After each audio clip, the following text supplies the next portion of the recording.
কেরালার তিরুবনন্তপুরম আন্তর্জাতিক বিমানবন্দরে জরুরি অবতরণের ২০ দিন পরও ব্রিটিশ রয়্যাল নেভির অত্যাধুনিক যুদ্ধ বিমান F-35B মাটিতেই পড়ে আছে।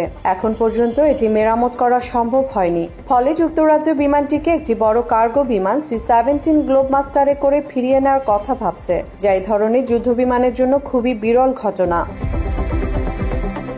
এই যুদ্ধ বিমানটি লকহিড মার্টিন তৈরি করেছে এবং এটি কম জায়গা থেকে উঠতে ও সোজা নেমে আসতে পারে। এটি ছিল ব্রিটিশ নৌবাহিনীর prince of Wales carrier strike গ্রুপের অংশ।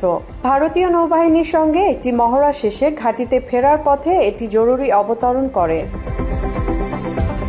ব্রিটিশ হাই কমিশনের তথ্য অনুযায়ী খারাপ আবহাওয়ার কারণে এটি এয়ারক্রাফট ক্যারিয়ারে ফিরতে পারেনি। তাই গত ১৫ জুন পাইলট বিমানটি তিরুবনন্তপুরমে নামান, কিন্তু অবতরণের পরই যান্ত্রিক সমস্যায় পড়ে এটি এবং তখন থেকে আর উঠতে পারেনি। মাত্র ৩০% টাকায় জমির মালিক হয়ে নতুন বাংলাদেশের গড়ে তোলার স্বপ্ন দেখা বাংলা বসতি।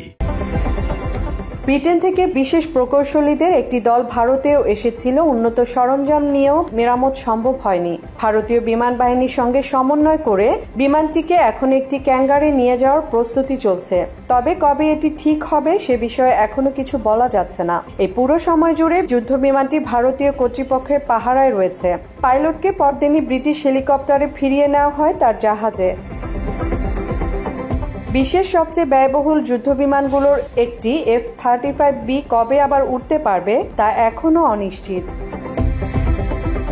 মুসলিমা জাহান মিতু, বাংলা এডিশন।